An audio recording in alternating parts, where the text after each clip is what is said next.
Kristo Yesu akuzwe bavandimwe, nimugire Roho Mutagatifu n'ingabire ze zose. Muri aka kanya nagira ngo tuganire ku nzira y'umusaraba, tunarebere hamwe ububabare bw'umukiza wacu Yesu Kristo wikoreye ibyaha byacu akanadupfira, we soko yo gucungurwa kwacu. Nteruye ngira nti nihasingizwe Imana yaremye muntu akayihemukira, nk'uko tubisanga mu gitabo cy'Intangiriro, ariko yo igakomeza kumuba hafi, ikamubera umubyeyi ubuziraherezo. Nteruye kandi nanone ngira nti nihasingizwe umusaraba mutagatifu wa Yesu watumye twitwa abana b'Imana nyuma y'icyaha cya Adamu cyatumye Yesu amanuka ngo adukize. Bavandimwe, nk'uko Bibiliya ntagatifu ibitubwira, nta gihe mwene muntu atacumuriye Imana kuva isi iremwa kugeza amagingo aya. Nyamara nk'uko nanone ijambo ryayo ribitubwira, Imana ntiyahwemye kumurigirira imbabazi mu bihe byose. Ingero ni nyinshi. Duhereye ku gihe cya Nowa wari intungane, Imana yiyemeje gutsemba abantu bari bayigomeye, ndetse yemeza no gutsemba ikinyamubiri cyose. Ariko Imana iza kwisubiraho ibigiriye Nowa n'umuryango we, ndetse igirana nawe amasezerano, ivuga ko uburakari bwayo butazatsemba isi ukundi. Imana igirana na Nowa n'umuryango wayo isezerano. Ibyo biri mu gitabo cy'Intangiriro kuva kuri 6 chapitre ya 6 kugeza kuri chapitre ya 9. Twibaze rero, ese Imana ko yakijije isi igiriye ubutungane bwa Nowa, aho ije wowe twaba twihatira ubutungane ngo tutakambira Imana irokora isi? Ese by'umwihariko twitwaye dute muri iki gihe cy'icyorezo cya corona virus? Aho ntitwarangariye muri ibintu byo kwisi bihita bitambuka, turibuka kwitagatifuza no gutakambira Imana, turibuka gusabira isi, turibuka gusabira Imana ngo idukize coronavirus. Ega mawe ya uyu n'umusaraba natwe duhetse.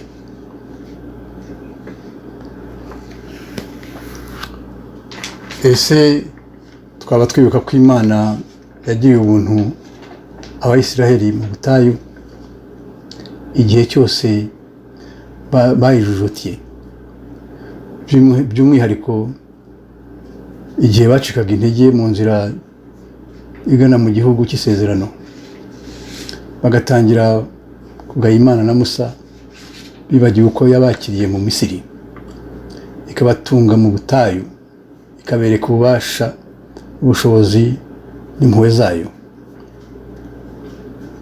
Icyo gihe aho kubatsemba kubera icyaha cyabo kugira ngo bisubireho, Uhoraho yabatereje inzoka zifite ubumara butwika, zirabarya.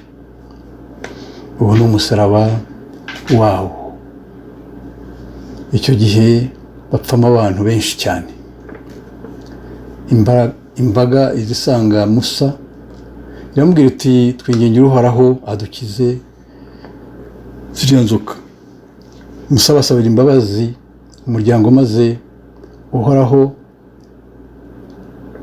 aramubwira ati, curisha inzoka isa n'izo zabateye,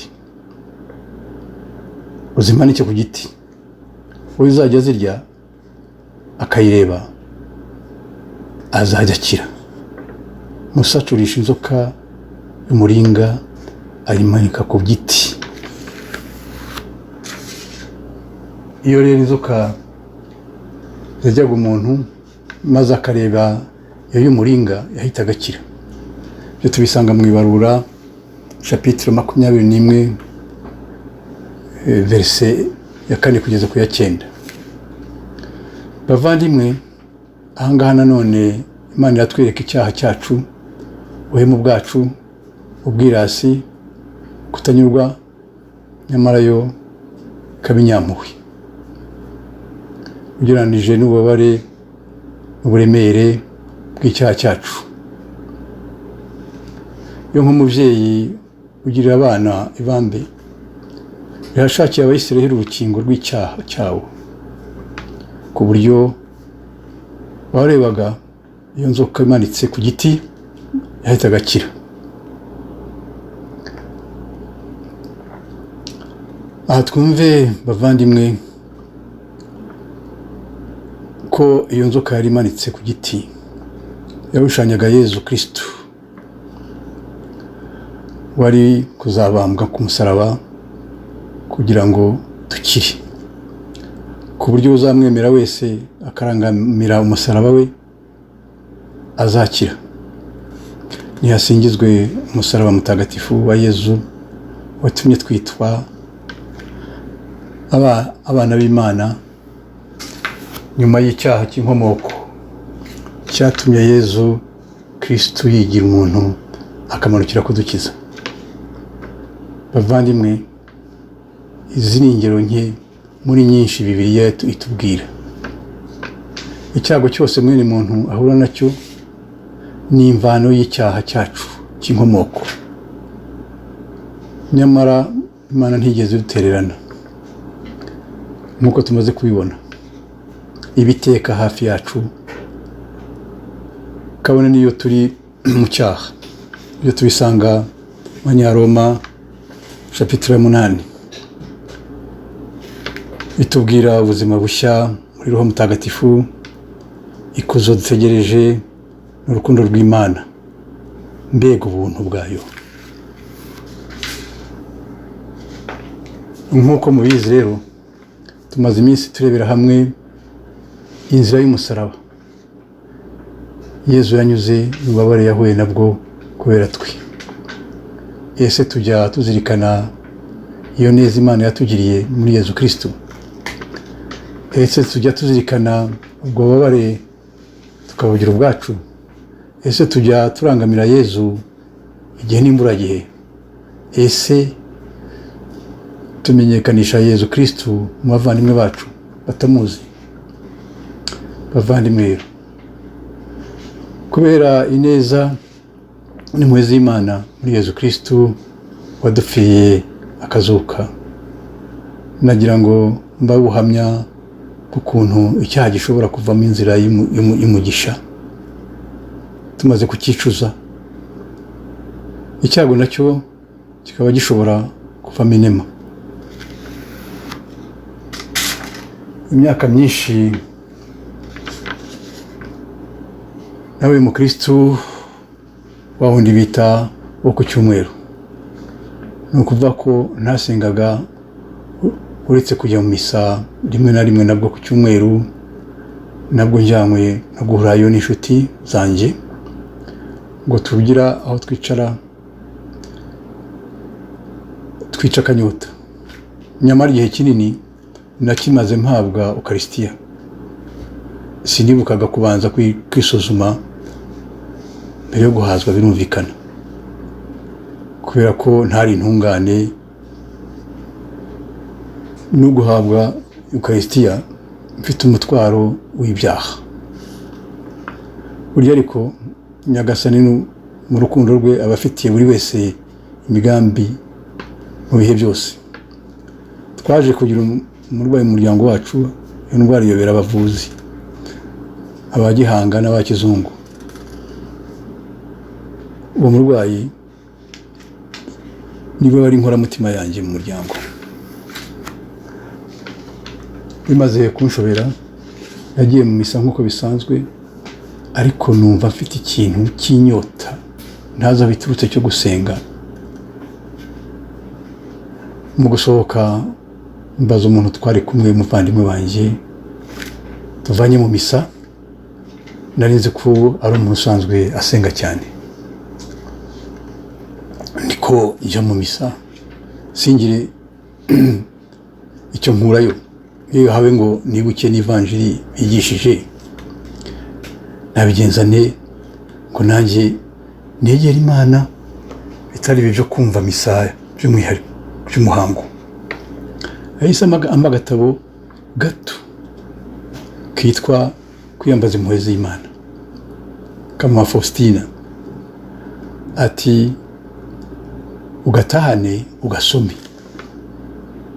Tugitandukana nahise mfungura ako gatabo ngo kuri page ya 33 hasi ahanditse ngo utoze roho zose kunyiringira ntizitinye kunyegera, kabone nubwo zaba ari intege nke zihebye, kuko ibyo bizibangamiye byose bizatakara mu nyenga y'impuhwe zanjye. Bavandimwe, iyo jambo ryanyubatse numvise ari ryanjye, ari ryo ribwiwe, nkajya ndivuga nkarisubiramo kenshi uko bwije n'uko bukeye kugeza n'uyu munsi. Nakomeje kujya nsoma aka gatabo, kuva ubwo natangiye kujya mvuga ishapule y'impuhwe z'Imana buri saa 9 uko bishobotse kugeza n'uyu munsi. Ntibyatinze rero inyota yo kwegera Imana yakomeje kumbamo, noneho nkajya ntega amatwi inyigisho n'ijambo ry'Imana mu misa. Ariko mu by'ukuri icyo nari ngamije kwari kugira ngo nsabe Imana maze ikize bamurwaye, kuko ahandi ho byari byarananiranye. Naje rero kugisha inama undi muntu kugira ngo menye gusenga, kuko numvaga bavuga ko abasenga basaba bagasubizwa. Yarambwiye ati wewe wabaye ikigande kuva imyaka na yindi, kire kubonye uguherekeza mu rugendo urwo kugarukira Imana. Umugiramana yaranshoreye arigomwa angeza ku muvandimwe umenyereye guherekeza abafite ibibazo nk'ibyanjye. Yahise yanyakiriye neza, duhura kenshi, arampugura, aramperekeza, ku buryo nibutse ko n'isakramento ry'imbabazi ribaho.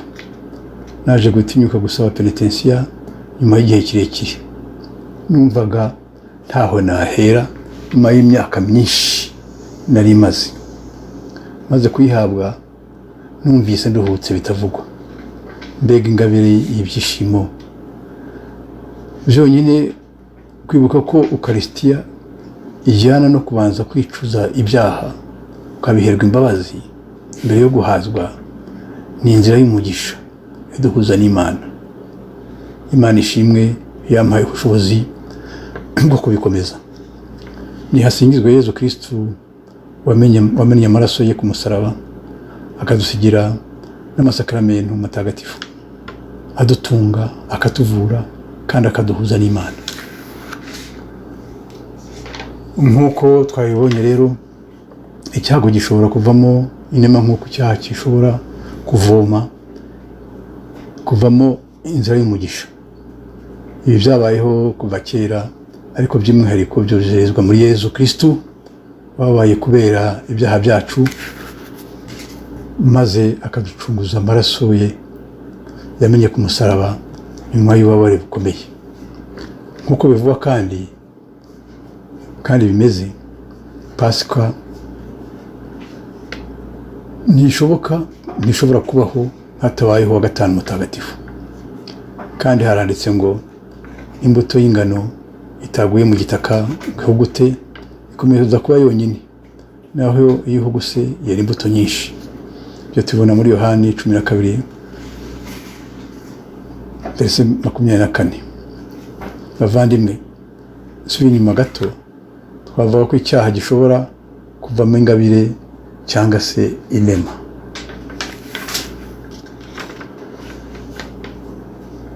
Twibaze ngo ese kubera iki cyorezo turimo cya coronavirus cyatumye tuguma mu rugo, ni iki Imana igiye kudukorera muri iyi minsi?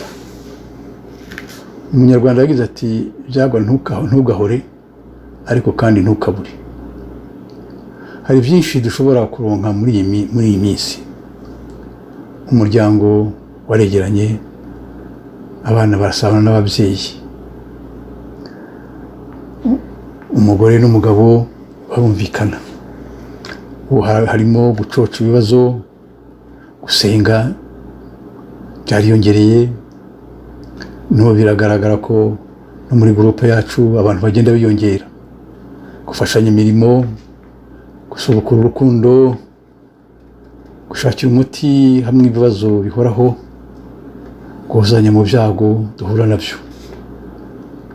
Twibuke ko icyago cy'ububabare cyangwa ububabare iyo souffrance ari ikintu cyahoze kandi gihoraho mu buzima bwa muntu, waba intungane cyangwa umunyabyaha. Umuti wacu ni isengesho no kwegera Imana. Twibuke ububabare bwa Bikira Mariya na Yezu kandi bari intungane, tutibagiwe batagatifu n'abahoye Imana. Bikira Mariya kibeho ati ko mukunda ibyiza Imana ibaha, mukanga imisari ibahuza n'Imana, muzagera ku Mana muciye hehe, ko ntawe ugera mu ijuru atababaye. Ati umwana wa Mariya ntatana n'umusaraba. Yezu nawe ati ushaka kumbera umugaragu nankurikire, maze aho ndi abe naho uwanjye azaba. Byongeye ungaragira data azamwubahiriza. Ibyo tubisanga muri Yohana 12:26. Bavandimwe, muri ibi bihe turimo by'impurirane cy'umweru, igihe cy'icyorezo cya coronavirus ndetse igihe cy'ububabare bwa Yezu, nimureke tubabane nawe, twihatire ibikorwa by'urukundo, dukomere ku isengesho, kandi by'umwihariko dufashe abantu kumenya Yezu, maze abari kure y'Imana bayigarukire. Bityo iyi minsi twibukiramo ububabare bwo ku musaraba n'urupfu rwa Yezu, tubivomemo ingabire y'ibyishimo n'imbaraga, maze tuzazukanira Yezu twemye kuri Pasika. Mbifurije Pasika nziza.